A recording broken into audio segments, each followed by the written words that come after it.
Hey guys, welcome back to my channel. Today we're gonna make classic Eid Maamoul cookies, and by classic I mean no secret ingredients, no new modern techniques, just traditional old-fashioned Eid cookies. This is the best cookie of all time. So what I'll do is show you how to make this cookie now, and then you do a batch or two and see if you agree, which I'm pretty sure you will.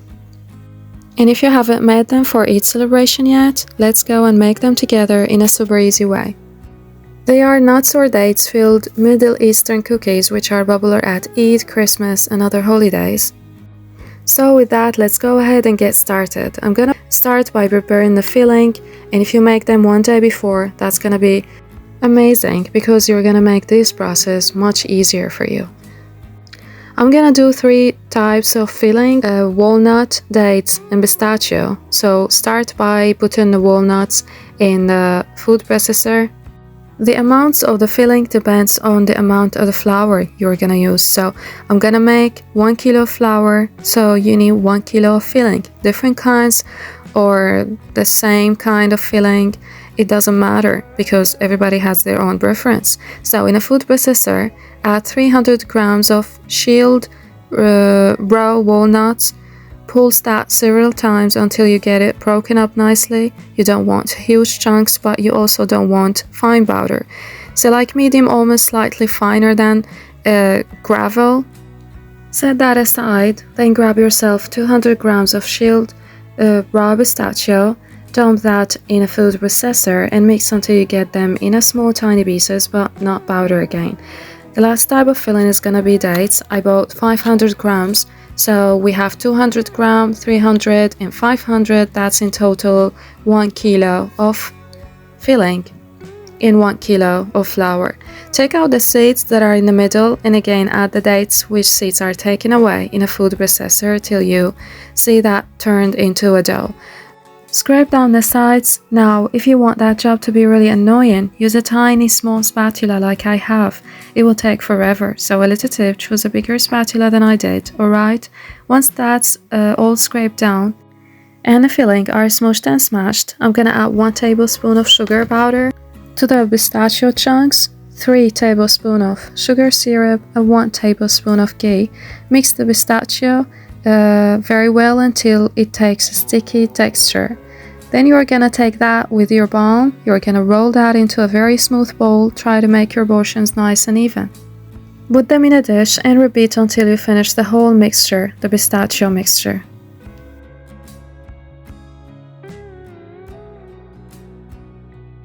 Now for the walnuts filling, I put 1 tablespoon of powdered sugar, 4 tablespoons of sugar syrup and 1 tablespoon of ghee. Mix and roll into balls. Here I'm gonna make them like a small long sticks because the shape of the presser that I'm gonna use for the walnuts cookies is long. Now here's the thing, for the date filling we need only to add 1 tablespoon of ghee, no more than that. Take small portions, roll them and put them aside. Now as I prepared the fillings one day before, then you can say that next steps are much easier. Cover that with plastic wrap and take them and put them in the refrigerator so they are ready to be used the next day. Now we need to clarify some butter to make ghee, as ghee is not sold in markets all the time, but that's not a problem, we're gonna make it at home from the butter. So the question is, why use ghee rather than butter? The answer is ghee has a higher smoke point when compared to butter, so it doesn't burn as quickly. That's why it's perfect for our recipe. While butter can smoke and burn at 350 degrees Fahrenheit, and if you can melt butter on a stove, you can make ghee. Essentially, you just leave butter on a medium-low heat stove for 10 minutes until you see white bits on the top of the butter. Skin those off gently and it's done. We have ghee now. The foam that flowed to the top was the milk solids that was inside the butter, and we don't need that. Get rid of it. Set the butter aside, the ghee aside until it reaches the room temperature and cool a little bit. A small tip, the fat is gonna be half the amount of the flour, so we need 500 grams of ghee. After being clarified, take it and weigh about 500 grams of it. Now put the flour and the clarified butter to a mixing bowl.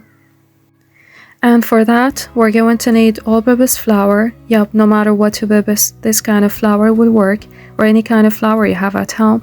And why the ghee is yellow? Because they let cows eat grass like they're supposed to.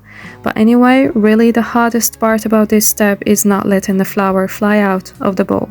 We'll start off with one hand. I don't know, maybe it's just me, but if I start with two hands, I end up with flour flying all over. So I like to work over with one hand first, but once it gets going and it gets about this point, we'll introduce our second hand and continue mixing. Basically sort of rubbing everything together. Don't worry, the gluten doesn't interact with butter, so you can mix any way you like. And what we're watching over here is for this to go from floury crumbs to buttery crumbs, which should look something like this. And once it gets to this point and the ghee is evenly distributed, stop mixing. Cover it with a plastic wrap and put to rest in a refrigerator for 2 hours in order for everything to get together and firm up. What I'm doing here is I took a sheet pan and I'm gonna put the dough inside it, spread it all over the sheet pan, because once it's get inside the refrigerator, the dough will get solid and cold, and we have to reknead it again. It's gonna be so hard. So when the layer is thin, it's gonna be much easier for you to cut it and reknead it again. Now we need 200 ml of cold water, very cold. I put it in the fridge for 5 minutes, and then I'm gonna add above it 1 tablespoon of powdered sugar and 3 tablespoons of sugar syrup. Mix it again very well and put it again in the fridge. We need it to be really cold once we're gonna add it to the dough. I added there another tablespoon of sugar. It could be granulated or powder. You can use any sugar you want.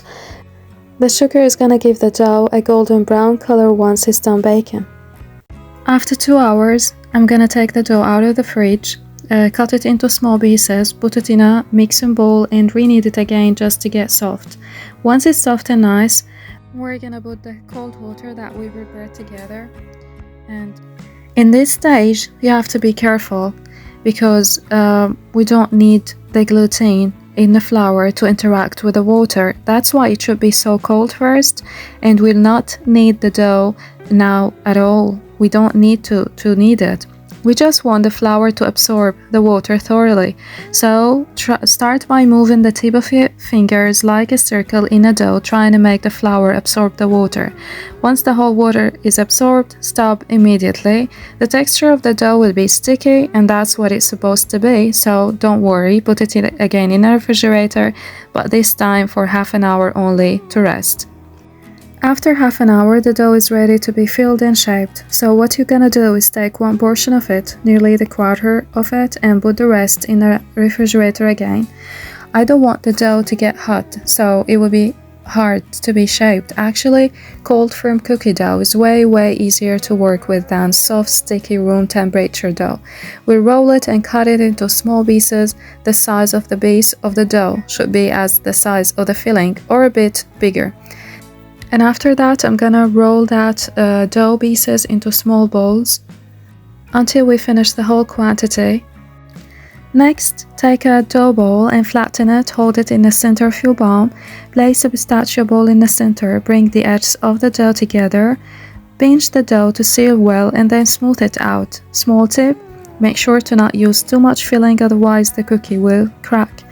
Now after finishing the whole amount, we're gonna sprinkle some flour on the dough balls because we don't want them to get stuck in the mold. You can cover them with both semolina and flour, both of them work. Now is the most fun part for me. We need to press the filled cookies into a mold. Here I have two kinds of molds. The plastic one is mooncake press. They're pretty cheap. I bought them from Trendyol in Turkey. I'll write their names on the screen for the ones who wants to buy them. The second one is the wooden traditional one mold. Just be careful to avoid squeezing the filling out. Press 2 to 3 times again just to get that good print, you know. Then just pop it out and look how beautiful is this. Repeat with the rest of your dough balls. Place that in a preheated oven set to 350 degrees Fahrenheit in the highest rack first for the print to be steady. This will take 3 to 4 minutes only, then take them to the lowest rack for 2 to 3 minutes too. A small tip, you can press the first sheet pan, put it in a refrigerator to stay cold, press the second, put it too in a refrigerator, and so you can you take one at a time from the fridge to the oven immediately. This way is gonna be easier, I think, and that's what I did with the rest of my buns. Here I took another amount of the cookie dough, cut it into small pieces, make balls out of them, fill them with the walnuts filling, dust the balls with flour and press them in any mold you like. Here I'm going to use the wooden one. So another portion of the dough is layered above the walnuts filling and flattened out, and the same is gonna be for the date dough too. Now if you don't want to dump the dough balls in flour like I did, you can sprinkle some flour into a mold prior to using it, may help release the cookie better, or laying a piece of plastic wrap into the mold prior to backing it with cookie dough may help too. Now you can bake it immediately, but I prefer to put it in the fridge and continue finishing the whole amount, so I'm gonna start with the third tray. The last one is gonna be the date-filled cookies bun. You know now the technique: cut, roll, fill and press. So simple and so much fun.